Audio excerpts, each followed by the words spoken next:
Kisah kocak sejumlah mahasiswa datang ke pernikahan dosennya viral di media sosial. Alih-alih membawa kado, mereka justru membawa makalah laporan. Bahkan saat masih memakai busana adat, dosen itu langsung dikerubungi mahasiswanya yang meminta tanda tangan. Seperti apa momen lucu tersebut? Bagaimana reaksi sang dosen? Momen pernikahan dosen tetap jalankan tugas menandatangani laporan mahasiswa itu viral setelah diunggah akun TikTok @benny_ariandi. Nampak dalam video viral tersebut, awalnya terlihat sepasang pengantin duduk bersamping.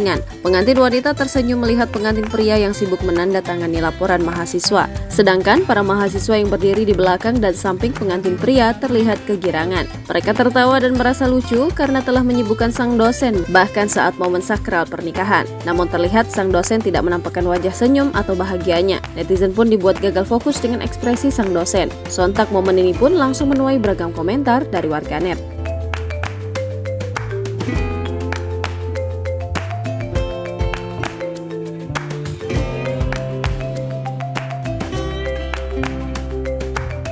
Download Tribun X sekarang, menghadirkan lokal menjadi Indonesia.